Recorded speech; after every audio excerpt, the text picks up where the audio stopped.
అనకాపల్లి జిల్లా నక్కపల్లి తహసీల్దార్ ఆఫీస్ వద్ద భూ నిర్వాసితులు ధర్నా చేశారు. భూ నిర్వాసితులకు వైఎస్ఆర్సీపీ, సిపిఎం నేతలు అండగా నిలిచారు. ఏపీఐఐసి సేకరించిన భూములు, ఇళ్లకు నష్టపరిహారం పూర్తి స్థాయిలో ఇవ్వలేదని ధర్నాకు దిగారు. గతంలో ఇచ్చిన మాట ప్రకారం R&R ప్యాకేజీ అమలు చేయాలని, పరిహారం ఇవ్వాలని డిమాండ్ చేశారు. పునరావాసం కోసం ఏర్పాటు చేసిన స్థలంలో సౌకర్యాలు లేకుండా ఇల్లు నిర్మించుకోకుండా ఖాళీ చేయమంటే ఎలా అని ఆవేదన వ్యక్తం చేశారు. తమ న్యాయమైన డిమాండ్లను అమలు చేయాలని తహసీల్దార్కు వినతిపత్రం అందజేశారు. న్యాయం జరిగే వరకు భూములు కానీ ఇల్లు కానీ తీయడానికి ఒప్పుకో.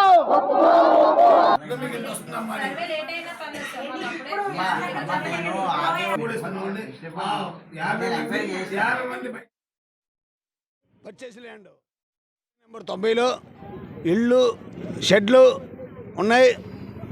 ఆ షెడ్లకి ప్రభుత్వ వారు R&B అధికారులని, ఏపీఐఐసి అధికారులని సర్వేకి పంపించారు.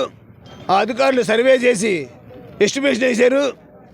ఒక వర్గం వారికి ఒకలాగా, ఒక వర్గం వారికి ఒకలాగా ఎస్టిమేషన్ వేయడం R&B అధికారులు, అలాగే ఏపీఐఐసి అధికారి వీళ్ళందరూ కలిసి వాళ్ళ దగ్గర ఏదో ఆశించి చాలామందికి ఎక్కువ అమౌంట్లు వేశారు.